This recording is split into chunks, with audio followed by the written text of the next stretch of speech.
$2 million worth of bronze and steel sculptures just vanish overnight. And the only clue was nothing. No footprints, no forced entry, no motive. Imagine statues that loom over streets, gone without a trace. The city was known for its proud, varied collection of public statues, scattered across parks, plazas, and landmarks, each one a piece of its soul, echoing history and inspiring countless passers-by. These statues weren't just decorations. They were silent witnesses to the city's past, guardians of memory, and symbols of identity. In June 2025, a shock rippled through the community. Undeniably large and valuable sculptures, crafted over months if not years, were discovered missing from their pedestals.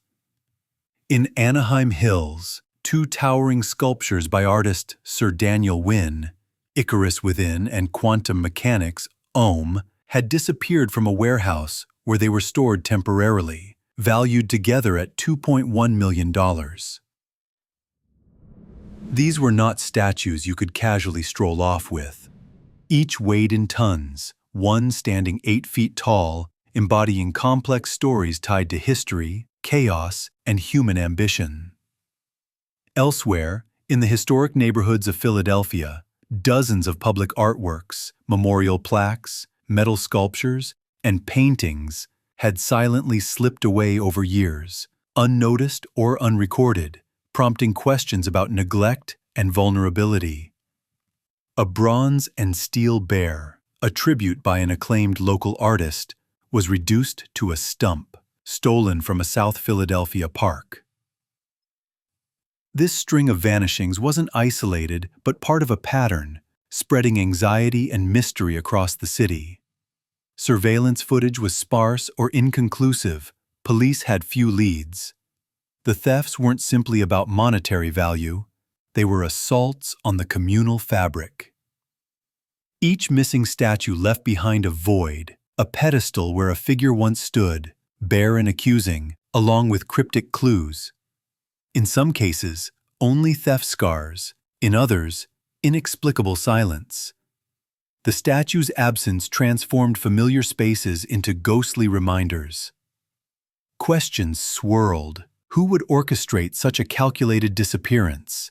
What was the purpose? And perhaps most haunting, were these statues lost forever or held somewhere secret, waiting for a darker chapter to unfold? This was a city grappling not only with loss, but with a deeper reckoning, the fragility of art in public hands and the shadowy forces that challenge the meaning of community heritage. The Anaheim Hills heist was more than just a burglary. It was an overt challenge to the very essence of public art and cultural memory. At the center of this unusual crime were the monumental sculptures of Sir Daniel Winn, an artist whose life and work embodied resilience, philosophy, and a poignant blend of personal history and universal questions. The theft took place sometime over the night of June 14 to 15, 2025, from a secure but unmarked warehouse in Anaheim Hills. Surveillance was scant. Workers who'd last seen the sculptures on Saturday morning returned Monday to find them gone, leaving only a broken lock and an eerie silence. The two sculptures, Quantum Mechanics, and Icarus Within, were unlike anything else in the collection. The larger piece, was an imposing figure that stood nearly 8 feet tall, composed of lucite, bronze, and stainless steel, weighing approximately 4,000 pounds and valued at $1.8 million. It featured a winged and horned man, embodying a confluence of mythology, science, and existential inquiry. It had even been featured in the award-winning 2022 short film Creation, a work exploring the boundaries of human existence and fate. Icarus Within, standing equally tall but at about half the weight, was deeply personal. A steel and bronze sculpture evoking the artist's tumultuous childhood as a Vietnamese refugee, it was tightly bound to memories of escape and survival. Themes further explored in Winn's upcoming film Chrysalis, scheduled for release in the fall of 2025. This loss was not just material, it was deeply emotional. The precision and scale of the crime baffled investigators. Sergeant Matt Sutter of the Anaheim Police remarked that this was the most significant theft he had encountered in his 25-year career. The sheer logistical effort to move the sculptures, most likely involving forklifts, trucks, and a coordinated crew, implied inside knowledge. Notably, other artworks and valuables in the warehouse were untouched, pointing to a targeted heist rather than opportunistic theft. My sculptures are not things you just walk away with, Winn told reporters. It takes a team, heavy machinery. Whoever did this knew exactly what they wanted. This was no random act. It's personal. Police canvassed neighboring businesses for any surveillance footage, piecing together a puzzle with more questions than answers. Could the statues, weighing thousands of pounds each, be hidden in plain sight, already shipped overseas, or stolen for a niche black market specializing in stolen art? The theft wasn't just a headline. It sparked intense community reflection. How vulnerable was public art? What responsibility did owners, custodians, and the public themselves share to safeguard these symbols? Parallel cases echoed in other cities. In Philadelphia, records revealed dozens of artworks, some decades old, had quietly disappeared from public spaces over years, many lost due to administrative oversight or outright theft. A bronze bear sculpture was reduced to a stump, stolen from a park where it had stood as a beloved landmark. Such disappearances provoked unease. Not all art crimes were about money. Some were political or symbolic acts, others simply opportunistic or tragic byproducts of neglect. But the Anaheim case stood out for its scale and sophistication. At the heart of this unfolding mystery was a deeper philosophical tension. What do these statues represent beyond their physicality? Winn's work wrestled with forgetfulness and memory, existence and escape. As his sculptures vanished, so did fragments of a collective story. A poignant moment of reflection came when the community debated, was the theft an attack on history, defiance against the commodification of art, or merely an outrageous criminal act? How does one reclaim what is lost when the material form disappears? Meanwhile, the investigation pressed on. Winn provided the police with a list of recent inquiries and potential buyers, hoping to uncover clues. The police expanded their scope, considering underground art dealings and international smuggling routes. As days turned to weeks, rumors surfaced, some claiming the statues had been cited in private collections, others asserting black market auctions were imminent. The city held its breath. After a week, a breakthrough arrived. The sculptures were found abandoned, surprisingly intact, in a trailer parked in a residential driveway in Anaheim. The discovery ignited new questions. Who abandoned them and why? Were the thieves scared off, or was this a message? Still, no arrests were made. The statues, though recovered, bore the scars of a mysterious journey. Their sudden disappearance and return felt like a dramatic punctuation mark in a story unfolding on a scale larger than just theft. The community remained wary, glued to news updates, haunted by a persistent question. If such massive artworks could vanish without trace, what else might be vulnerable to disappearance? The theft of Sir Daniel Winn's sculptures struck a particularly raw nerve because Winn himself was a figure born of struggle and transformation. A Vietnamese refugee, former medical student, and acclaimed artist blending quantum metaphysics and existential philosophy, his sculptures were personal children, not merely objects. "I have no physical, organic children," he confided to reporters in the aftermath. "Every artwork I create is my child." The loss was deeply felt. Quantum mechanics, Home, the larger and more valuable sculpture, stood over 8 feet tall, weighing nearly 4,000 pounds, made of lucite, bronze, and stainless steel.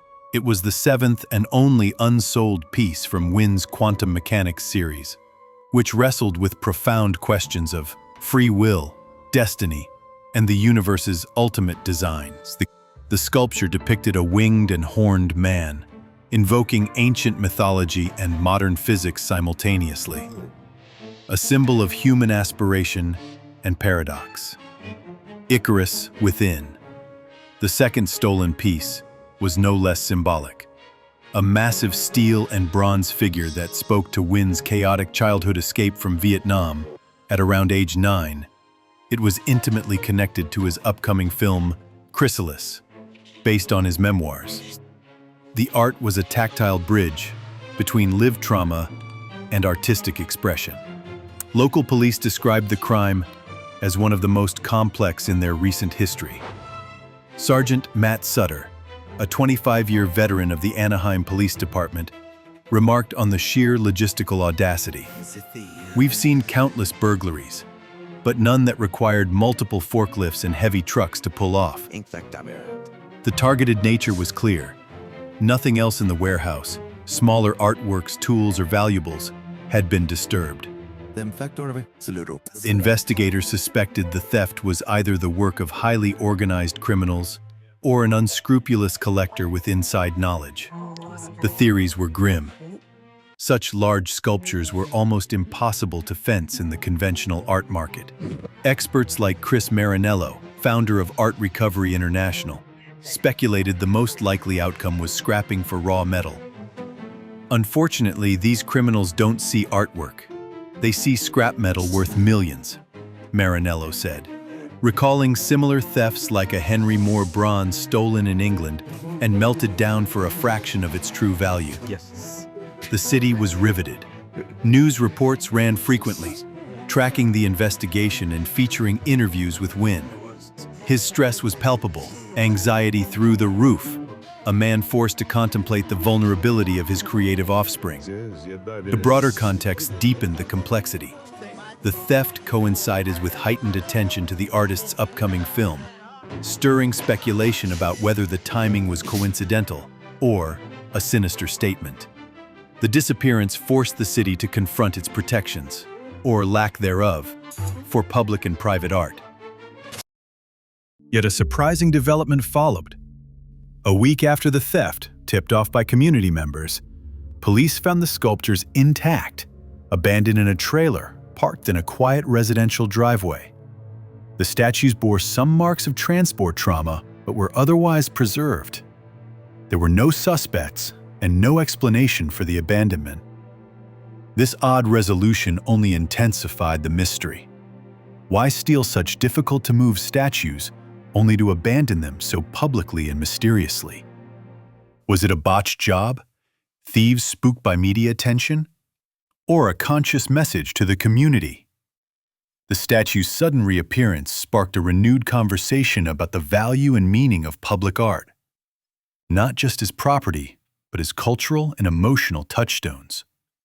Winn's works, through their disappearance, had underscored a vulnerable truth: that art could be both priceless and perilously fragile. As the investigation continues, the mystery presses on not just for police, but for the city itself. Caught between admiration, loss, and the haunting question, what can truly protect what we hold most dear?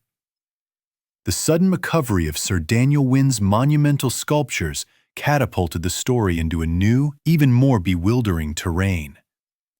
Found abandoned in a quiet suburban driveway in Anaheim just over a week after their disappearance, quantum mechanics' home in Icarus Within, or the marks of hurried transport in a mysterious odyssey the police had yet to explain. No arrests, Sergeant Matt Sutter reported somberly. But this case has challenged every conventional assumption about art thefts we've encountered. The sculptures were intact but bore scratches, scrapes, and dents from their unwieldy journey, like ghosts battered by an unseen struggle. The police narrative took on a tone of a high-stakes thriller: coordinated heist, disappearance, a vanishing act, then abandonment. Speculation burgeoned wildly in newsrooms and on social media. Was this planned by the thieves to send a message? Was it an act of defiance? Or a careless mistake? The stolen sculptures, some theorized, were possibly too cumbersome to fence in the black market and too valuable to scrap without drawing attention. Meanwhile, Sir Daniel Winn navigated a deeply personal crisis. His life story, his philosophy, and his present all fractured around tangible manifestations of his childhood trauma, quantum metaphysics, history, and hope. "These are my children," Winn told the Los Angeles Times, visibly shaken. "I have no physical, organic children. Every artwork I create is my child." The community's emotional stakes peaked. The loss and return of the sculptures exposed vulnerabilities in the stewardship of public art and ignited a debate. What does it mean to lose not just property, but a piece of shared cultural identity? As the investigation deepened, a startling twist emerged. The stolen statues had been moved not by a criminal syndicate, but linked to a faction of local activists who argued that the statues were symbols of elitism and exclusion. They claimed the disappearance was a protest against commodification of public spaces and questioned whose histories were celebrated in these supposedly public monuments. This revelation plunged the city into a maelstrom of conflicting emotions: betrayal, anger, reflection. The activists insisted they never intended permanent loss, but sought to disrupt and demand community dialogue. However, their actions had triggered legal repercussions, police investigations, and cultural rifts. Winn, for his part, expressed a complex mix of pain, hope, and determination. He engaged with community forums to discuss art's role in society and pledged to create new works that better reflected diverse voices and narratives. "Art isn't just about the artist or the buyer," he said gravely.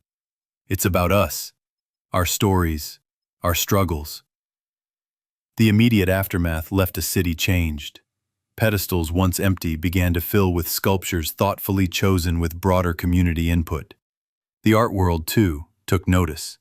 Issues of preservation, access, and representation became front and center in discussions of public art. Ultimately, the vanishing statues became not a mere crime but a catalyst, a profound reckoning with art, memory, and community. Sir Daniel Winn's journey, from a young boy escaping war-torn Vietnam during the fall of Saigon in 1975 to becoming a celebrated international blue-chip artist, curator, and philanthropist, adds profound context to this unfolding story. His artistic style, which he calls existential surrealism, explores the dualities of existence, memory, and identity through complex mixed-media sculptures and paintings. This deeply personal art form reflects not only Winn's life experiences, but the struggles and resilience of displaced communities worldwide.